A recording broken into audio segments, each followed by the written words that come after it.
сабағымызды бастамас бұрын мына жерге шаптық шеңберін құрып алайық. Кәне балалар, шығыңдар. Выходим. Шамды шаптық шеңберін құрамыз.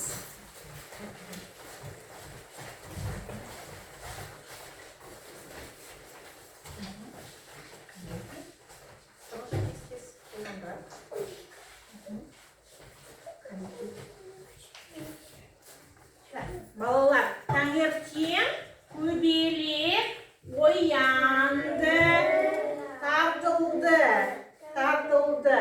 қанаттарын бұлғады, терең тыныс алды, ағашқа айналып барлығына қарап, яғни қайта гүлге оралды. Жақсы, орнымызға отырамыз.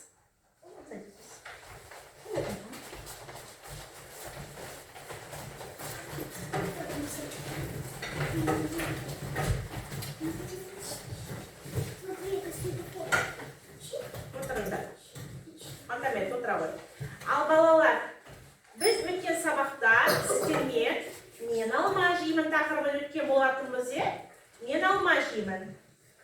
Яғни жеймін, жемеймін сөздерін үйде жаттап, қайталап келу керексің.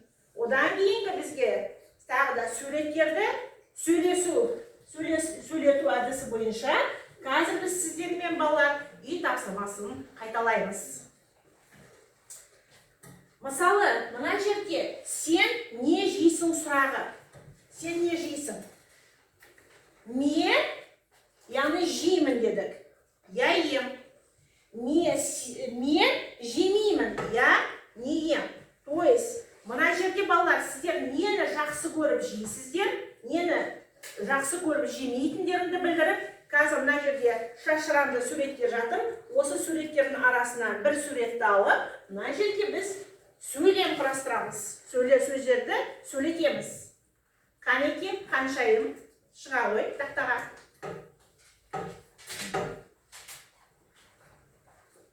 Қаншайым, сен не жейсің? Мына суреттердің арасынан өзіңе таңдап ала ғой. Не жейсің? Жақсы. Яғни бізге қаншайым? Ал айта ғой. Не? Ананас. Жеймін. Отыра ғой. Ал Магомед, тақтаға шыға ғой. Сен не жемейсің? Не жемейсің? Что ты не любишь? Не жемейсің?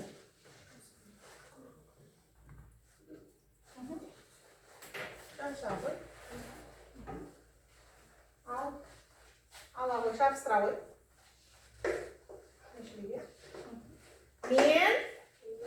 Мен. Не жемейсің сен? Не жемейсің? Ненің суреті? Мен. Қаймақ.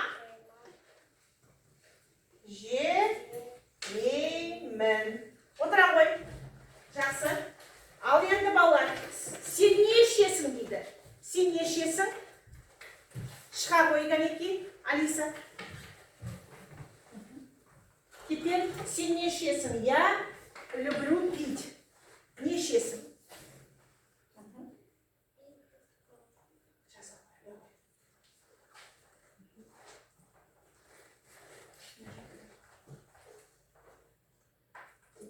Состав предложения. Мен. Молоко. Қазақша қалай болады? Сүт. Ішемін. Отыра ғой. Мен сүт ішемін. Айдана. Фарида шыға ғой. Фериде, сен не жейсің? Сурет таңдай ғой. Тез. Жылдамдыра үй жұмысын, үйге берген жаңа сөздерді қайталап жатырмыз.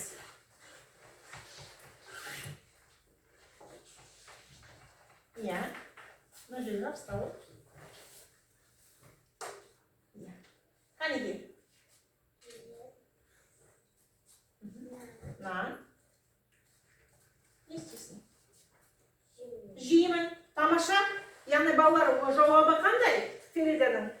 жақсы, тамаша, тамаша деп бағалаймыз. Даша?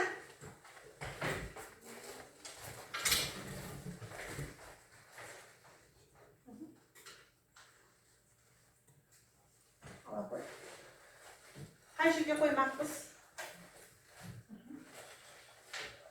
Мен?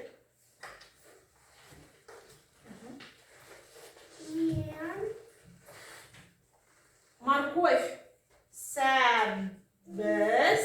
Мен сәбіз жеймін.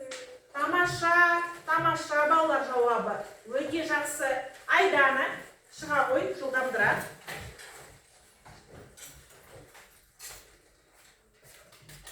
Айдана, сен не ішесің, не болмаса, не жейсің?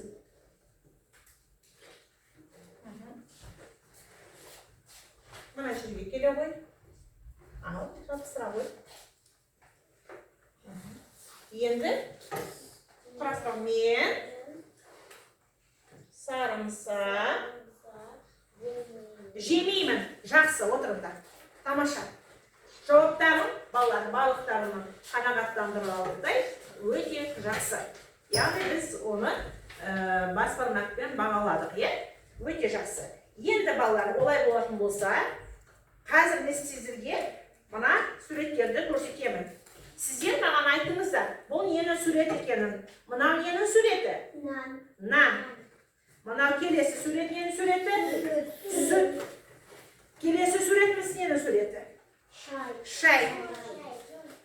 Келесі? Ет. Тұз. Жақсы. Май. Шұжық. Жақсы. Мынау? Ірімшік. Дұрыс айтасыздар балалар. Тамаша. Ендеше бүгінгі біздің сабағымыздың тақырыбы тема урока қандай болмақшы? Мен тамақ ішемін. Мен тамақ ішемін. Сабағымыздың бүгінгі тақырыбы мен тамақ ішемін.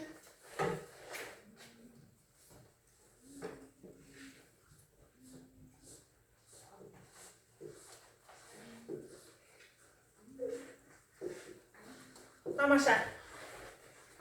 Балалар, бүгін біз сабақта шағын мәтіндегі жиі қолданылатын сөздердің мағынасын түсінеміз. Сонымен қатар, мұғалімнің қолдауымен тақырыпқа қатысты сөздер, сызбалар, суреттерді қолданамыз. Сөйлемді суретпен толықтырып жазамыз. Сонымен қатар, сөз тіркестерінен сөйлем сөздердің орын тәртібін дұрыс қолдануды үйренеміз. Олай болатын болса, бүгінгі біздің сабағымыздың жаңа сөздері. Тамақ ішемін, кушаю, ас дәмді болсын, приятного аппетита. Қайталаймыз. Хором. Тамақ ішемін, кушаю, ас дәмді болсын, приятного аппетита. Балалар, сіздерге мен қазір жаңа сөздерді таратып өтемін. Бүгінгі сабақтың жаңа сөздері.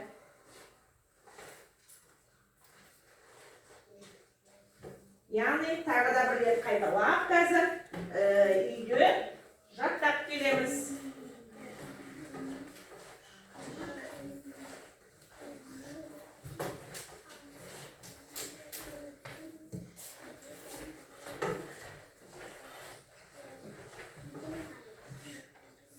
Балалар, олай болатын болса, қазір мына қазақ тілі оқулығының 118-ші бетін ашамыз. Мен тамақ ішемін тақырыбын. Учебникті открыли. 118-ші бет. Мен тамақ ішемін. Мен тамақ ішемін. Мен тамақ ішемін. Мен тамақ ішемін. 118-ші бет ортаға қой. Середину. 118. Мен тамақ ішемін. Жаңа сөздерді тағы да бірден қайталап өтейік. Балалар,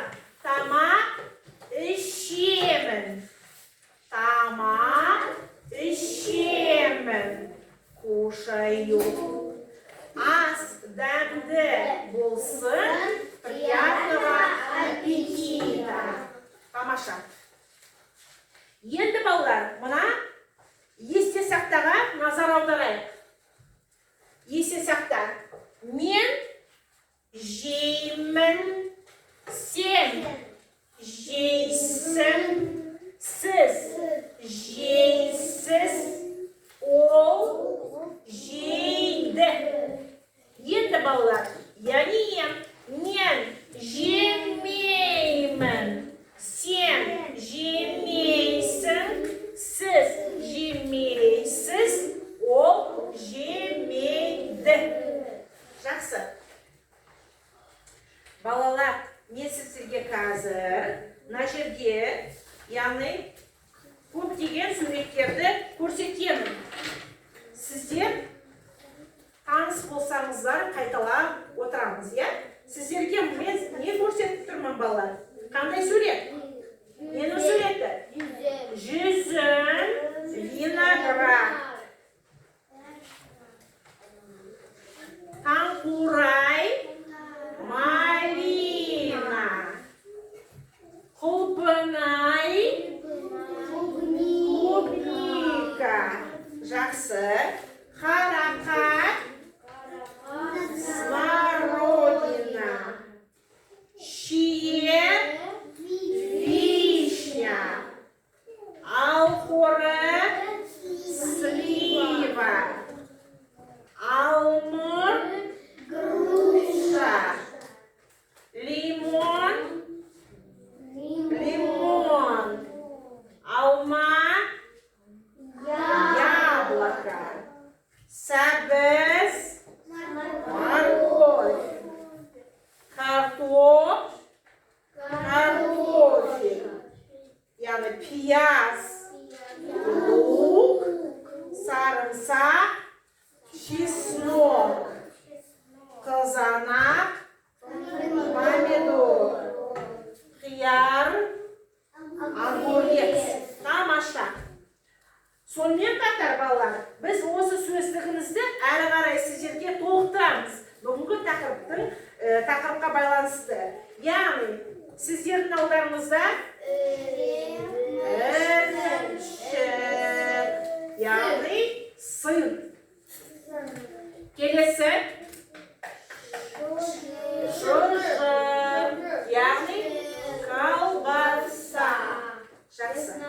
Енді масло, май, соль, тұз, мясо, ет, чай,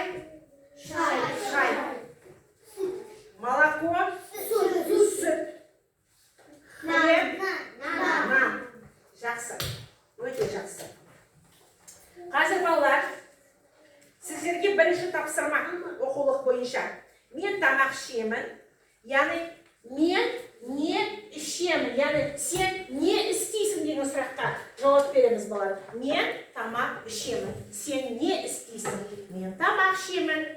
Яғни мен, мысалы, мен деді, иә, мен не жеймін? Қанеке қаншайым, сен не жейсің? Нан. Мен толық жауап. Мен нан жеймін. Жақсы. Ал енді Роксолана, сен не ішесің? Мен мына нені суреті? Сүт ішемін. Сүт ішемін. Енді ал не жейсің, Даша? Сен не жейсің?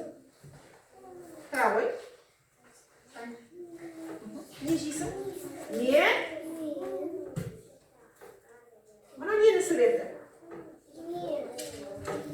Ет жеймін. Жақсы. Жауабың жақсы, қанағаттандырарлық. Келесі балалар, мына жерде сіздердің алдарыңызда мына нені суреті? Ірімшік, балалар. Алиса, сен не жейсің? Толық жауап. Мен ірімшік жеймін. Тамаша. Жауабың қанағаттандырарлық. Ендеше олай болатын болса, сен тамақ ішесің деді. сұрағына жауап беру дейді балалар. Сен тамақ ішесің бе? Яғни мен тамақ ішемін дедім. Енді балалар, келесі тапсырма. Сіздерге мен сәйкестендіру жұмысын беремін.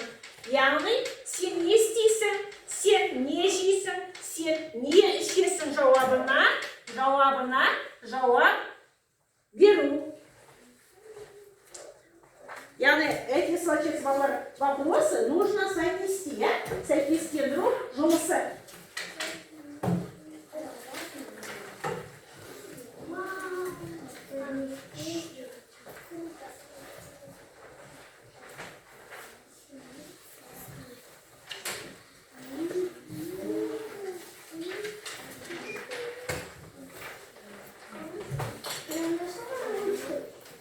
Балалар, қаламмен не болмаса қарындашпен сәйкестендіру жұмысын жүргіземіз. Яғни балалар, сен не істейсің? Сен не істейсің? Что вы делаете, балалар? Что вы будете делать? Сен не жейсің? Что вы любите, балалар? Енді едите. Не ішесің? Что вы любите пить? Яғни балалар, осы сұрақтарға жауап береміз. Сен не істейсің? Сен не істейсің? Кәнекей, сен не істейсің? Я? Не істейсің? Кәнекей жазамыз. Не істейсің сен?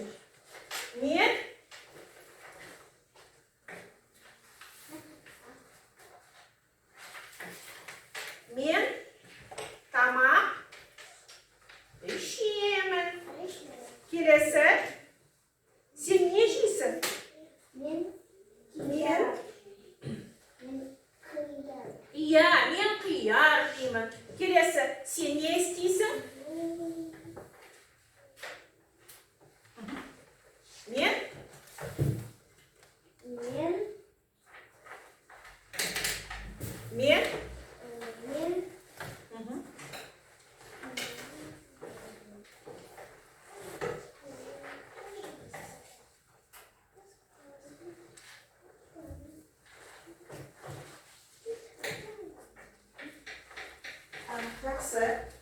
Жақсы.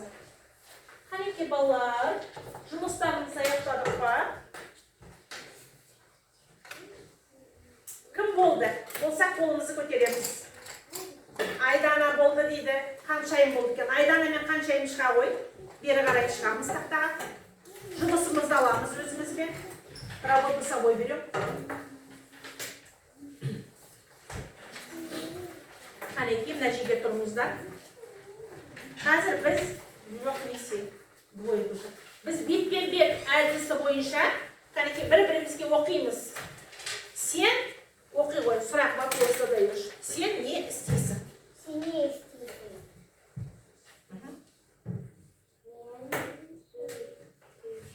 Ішемін. Жақсы. Келесі. Енді сен сұрақ қоя ғой. Қаншайымға. Сен не жейсің?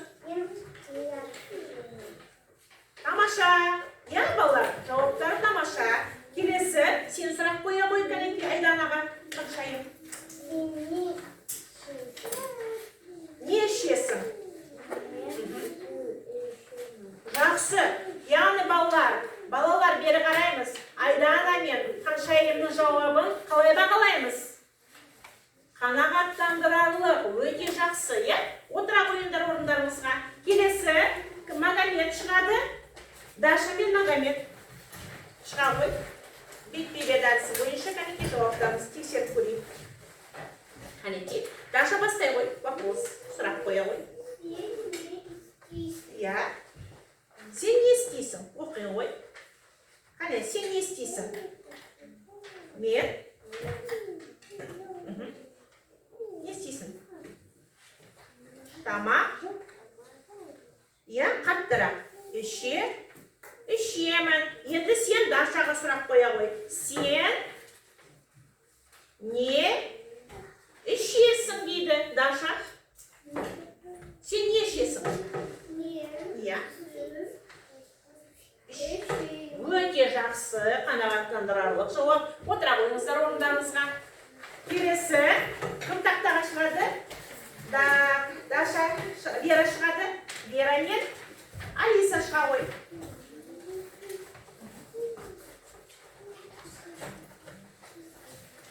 Ал кәнеки тұра қойыңыздар, бір-бірімізге қарама-қарсы сұрақ қоямыз. Алиса, Вераға сұрақ қоя ғой. Сен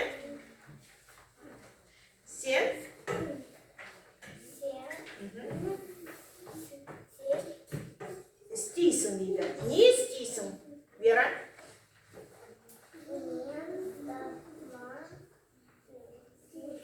Ішемін дейді. Келесі сұрақ қоя ғой. Сен не жейсің? Ал, Алиса айта ғой. Не жейсің? Өте жақсы жауаптар. Мен қияр жеймін дейді. Отыра қойыңыздар орындарыңызға. Отыра қойыңыздар. Отыра қой, садитесь. Өте жақсы, тамаша. Енді кім бар ма тағы да? Тақтаға шығатындар. Кім шығады? Ал шыға қойды. Шыға қой, Аружан. Аружанмен кім шығады? Аружанмен шығады екен бізде. Айдана шыға қой. Фарида. Фарида шыға қой. Фарида. Держи.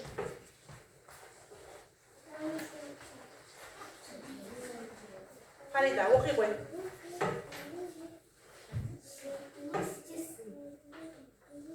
Айдана не істейсің сен? Аружан, не істейсің?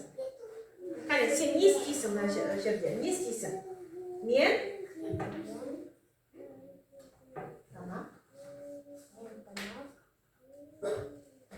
Ішемін. Мен тамақ ішемін дейді. Енді Аружан, Айдана, Фаридаға қоя қой. Сен не ішесің? Қанеки? Ішесің дейді. Қанеки? Сен не ішесің, Фарида? Не ішесің? Тамаша. Жауап қанағаттандырады, отыра ғой. Отырыңдар орындарыңызға балалар, садитесь отырыңыздар. Тамаша. Олай болатын болса балалар, қазір алдыңғы сабақта өткен сөздерді қайталаймыз. Сен не жейсің, сен не ішесің балалар. Яғни алдыңғы тақырыпта өткен сөздерді қайталаймыз. Сен не ішесің? Балалар, бері қараймыз. Мен, мысалы, мен дедік, мысалы, не ішемін? Мен шай. Мен, мысалы, міне, қараңдар балалар. Мен шай ішемін. Мен тағы да не ішемін балалар? Мен не ішемін тағы да? Мен сүт ішемін. Сүт ішемін. Я. Сонымен қатар тағы да не ішемін балалар? Тағы да мен. Мен, яғни, напиток, яғни сок, шырын ішемін деді. Ал енді балалар олай болатын болса, мен не жеймін сұрағына? Сен не жейсің деді. Мен не жеймін сұрағына жауап берейін. Мен нан жеймін. Мен не жеймін балалар тағы да? Шұжық жеймін. Мен балалар тағы да не жеймін? Тағы да не жеймін, мысалы, алатын болсам? Мен бірекке қараңдар балалар. Ананас жеймін. Мен қияр жеймін. Мен не жеймін тағы да? Бері қараңдар балалар. Мен тағы да не жеймін? Сыр, ірімшік жеймін, е? Ірімшік жеймін. Жақсы, тамаша.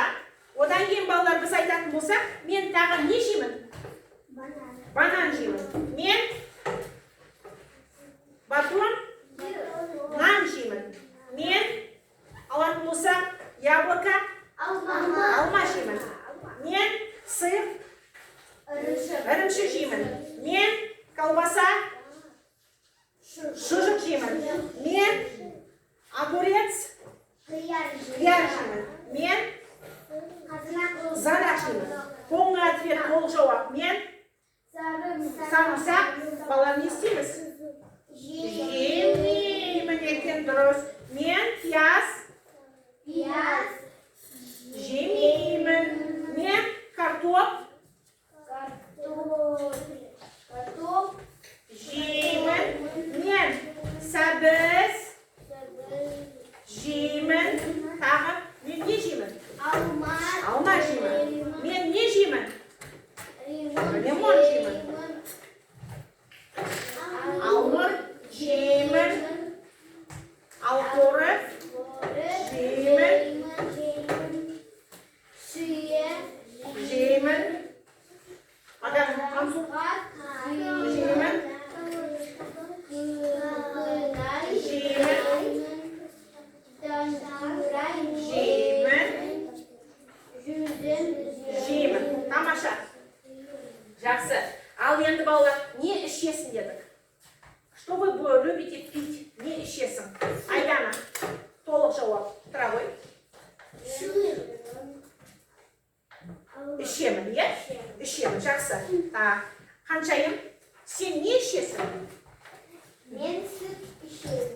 ішемін. Тамаша, жауап. Жақсы, балалар. Келесі Даша, сен не ішесің? Вода?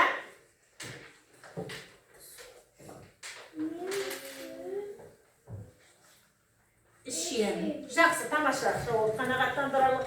Мансур, сен не ішесің? Мен шын. Шай ішемін дейді. Тамаша, отыралым. Өте жақсы, тамаша. Енді балалар, қазір балалар, сіздер үйренген сөздерге сөз тіркестерін біз сіздермен қайталап өттік.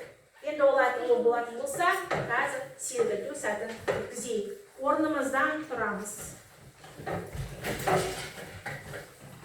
Ал бастайық балалар. Бір, мұның бәрі көш. Төрт, Бес, алты, жеті. мынау Алты, жеті. сегіз, Тоғыз, он. ал қанеки. Он. Тамаша, орнымызға отырамыз. Орнымызға отырамыз. Қазір балалар, алдарымызда жатқан номер 2 қазақ тілі пәнінен жұмыс дәптерінің бүгінгі тақырыпқа байланысты мен тамақ ішемін 21-ші бетін ашамыз. 21-ші бетін ашамыз. 21 страница. Иә. Балалар, бұл жерде біз жаңа өттік сіздермен. Яғни қандай сөздерді өттік біз сіздермен?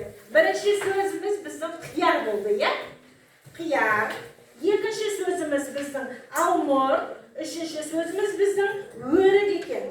Осы сөздерді біз қазір әдемі, қатесіз жазу дәптеріне жазамыз. Прописать эти слова. Значит, в тетрадях. Пожалуйста, красиво, без ошибок. Міне, қияр сөзі. Қияр, е? Қияр сөзін жазамыз. Қанеке балалар, міне біздің ғана бүгінгі сөзіміз тақырыптың қияр.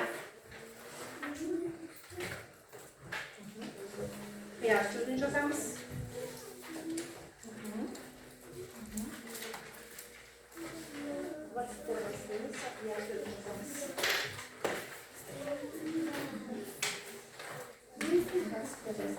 Қияр сөзін жазамыз.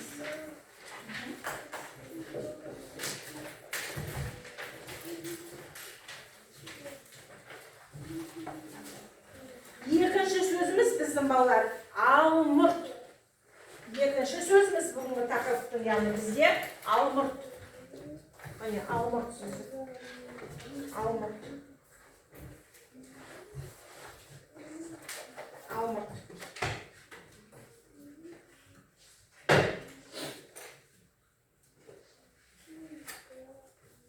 Алмұрт сөзін жазамыз.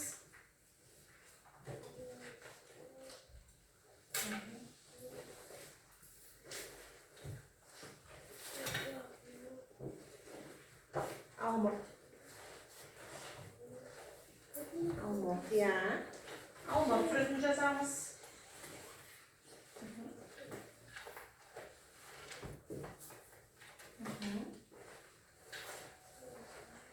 Үшінші сөзіміз біздің балалар. Қандай сөз? Үшінші сөз. Яғни үшінші сөзіміз біздің сорпа. Яғни бульон сорпа екен, е? Сорпа сөзін жазамыз. Сорпа. Әдемі, қатесіз жазу дәптеріндегі жұмысты орындап жатырмыз.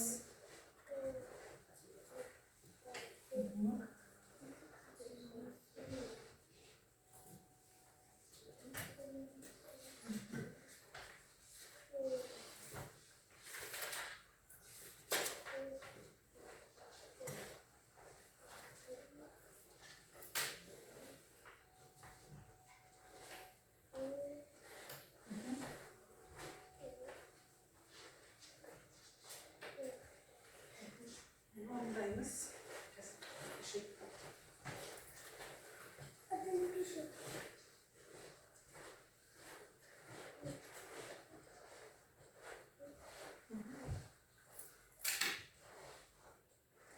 Tamam şaballar.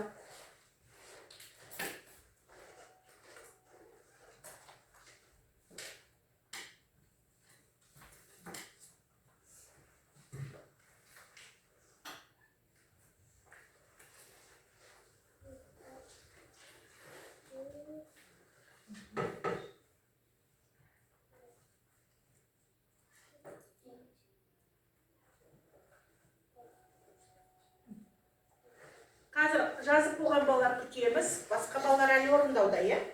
Өте жақсы. Енді қазір бері қараймыз балалар. Келесі бізде тапсырма.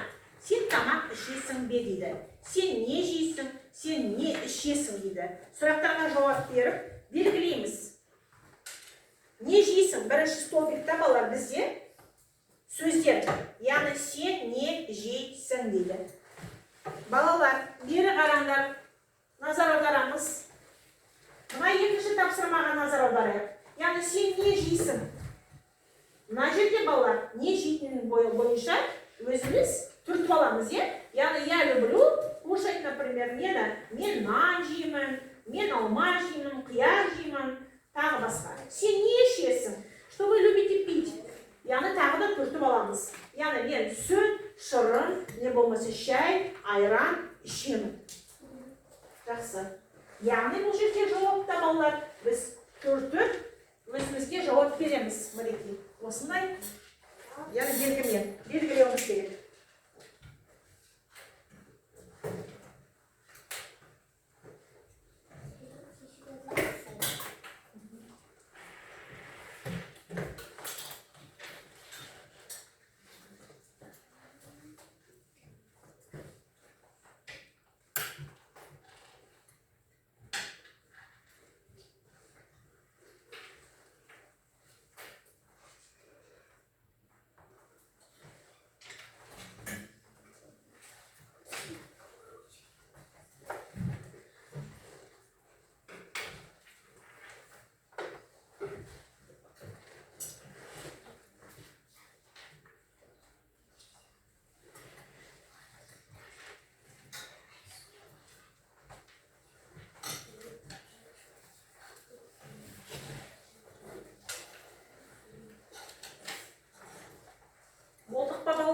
Тапсырманың орында. Ал енді олай болатын болса, келесі тапсырмаға көшеміз балалар. Келесі тапсырмамыз біздің 4-ші тапсырма. Міне, келесі балалар тапсырмамыз 4-ші тапсырма. Яғни суретін саламыз. Мына бірінші бұрышқа, яғни бірінші біз саламыз. Не жейміз? То, что вы любите, балалар. Не жегілерің келеді. Сол тағамның суретін саламыз. Екінші бұрышқа, яғни, сен не ішесің? Яғни, что вы любите пить, сол тағамның, яғни жаңағы продукты, дедік, азық түлік дедік, иә, суретін саламыз. Жақсы ма?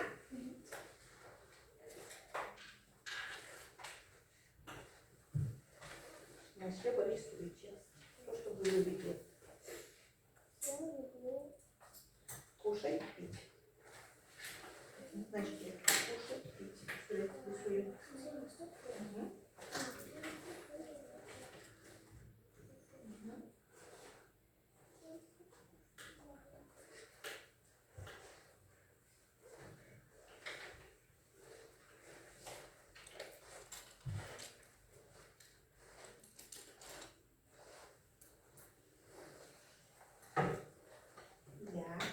Қасына балалар суретін жазамыз. Яғни бұл ненің суреті? Яблоко болса алма, виноград болса жүзім. Что вы любите пить? Яғни чай болса шай деп жазамыз, е? Сок болса шырын деп жазамыз жанына суреттің. Я сурет саламыз. Первый столбик, то, что ты любишь, например, кушать. Не среди продуктов нравится. Именно на закрепленочке не нравится суретін саламыз, қасына жазамыз. Затем, что ты любишь пить, рядышком қасына жазамыз. Яғни маған шырын, мен шырын ішемін, маған шырын ұнайды. Жақсы. Кәнеке, кім жауабым болды? Кім жауабым болды қазір?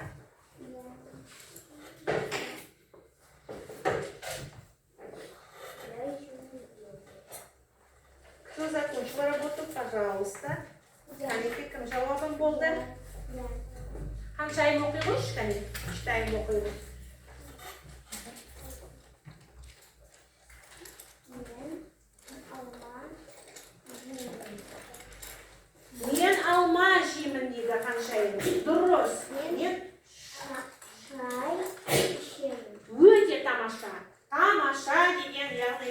Смайлик екен бағалаймыз, иә?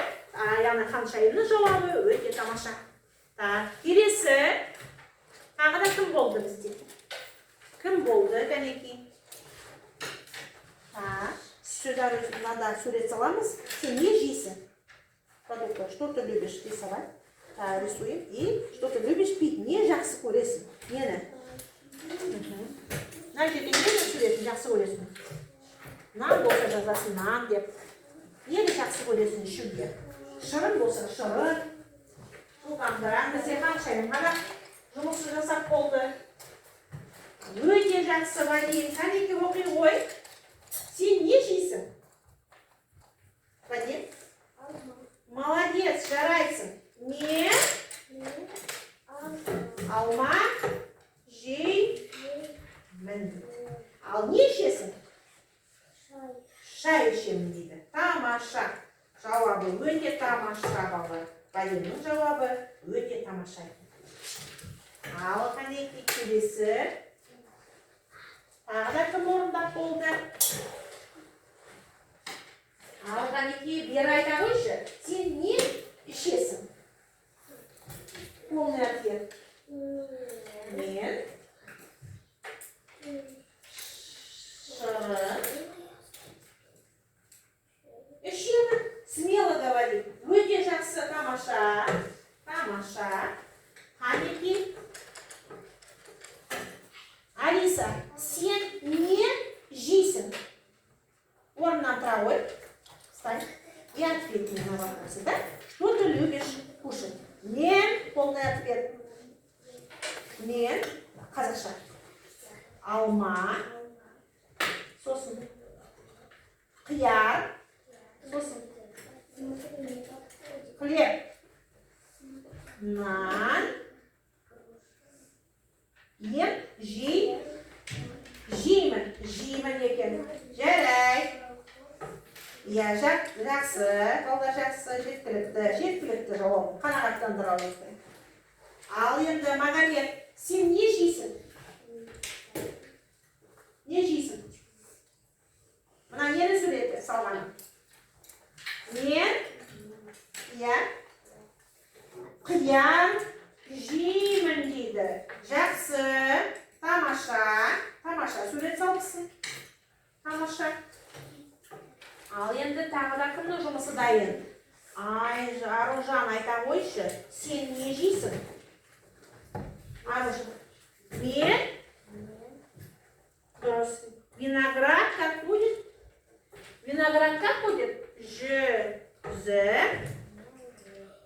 Жеймін, не? Мен жүзін жейсің. Ал не ішесің? Молоко как будет қазақша? Полный ответ, толық жауап. Мен, сүт ішемін дейді, жақсы.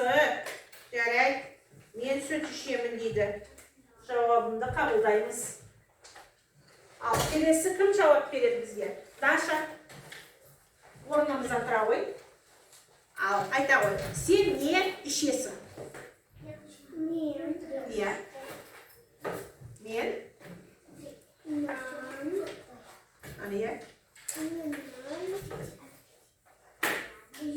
Жеймін, нан жейді екен. Келесі, не ішесің тағы да? Не ішесің? Что любишь пить? Не ішесің? Тұра ғой, тұра. Мен шырын ішемін дейді, өте жақсы. Мен шырын ішемін. Тамаша.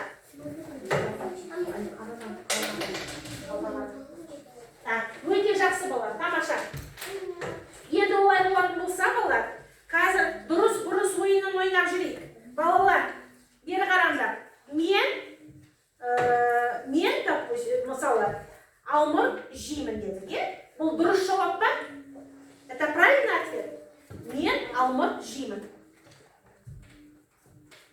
Кім айтады? Дұрыс па? Если дұрыс болса, балалар айту керек, дұрыс деп. Дұрыс. Ал енді балалар, мен сорпа жеймін. Сорпа бульон. Жейміз ба, әлде ішеміз ба? Яғни бұл дұрыс емес, дұрыс емес, жақсы. Ал балалар, мен сүт жеймін.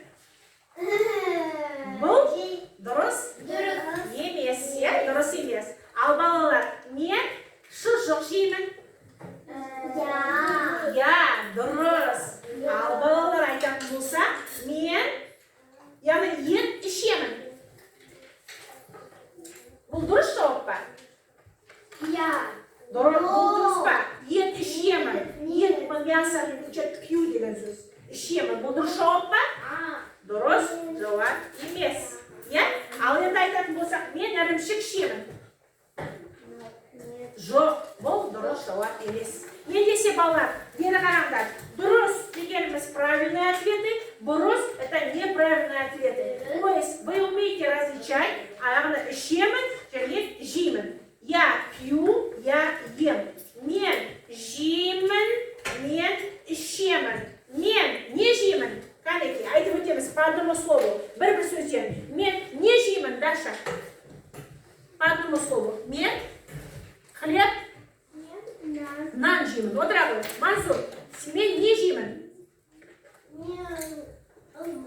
Алмұрт жеймін. Қаншайым? Мен не жеймін? Мен алма жеймін. Алма жеймін. Отыра ғой. Роксолана, мен не жеймін? Мен? Помидоры какой-то? Дұрыс. Қызанақ жеймін. Аружан, мен не жеймін? Сыр? Ірімшік жеймін. Магомед, мен не жеймін? Мен? Не, жүзім жеймін болсын жарайды. Енді, Алиса, мен не жеймін? Не жеймін? Мен? Не жеймін? Что любишь кушать? Не жеймін? Я нан жеймін дейді. Ал Даша айта ғой, София, не жеймін? Мен? Нан жеймін дейді жарайды. Даша, Вера, мен не жеймін? Бүгінгі сабақта бағдаршам әдісі бойынша, мінекей бағдаршам әдісі бойынша алдарында жатқан мынау түстерді көрсетіп, бүгінгі сабағымызды бағалаймыз. Яғни, балалар бағалаймыз. Қайсын көрсетіп білерін келеді бүгін сабақта балалар? Сіздер. Қандай? Яғни, қайда? Барлығымыз осы жасылды алдық па? Жасыл түсті көрсетіп тұрмыз. Яғни бүгін сіздерге жасыл түс толық түсінікті болды деген мағынада, балалар? Мағынада екен. Ендеше балалар, қазір сабақта үйге тапсырмамыз біздің балалар. Сіздерге берген жаңағы мынау жаңа сөздерімізді қайталаймыз үйде бүгінгі тақырыпты оқып келеміз. Тағы ол кітап бойынша 118-119 бет. Келесі кездескенше қош сау болыңдар. Сабағымыз аяқталды.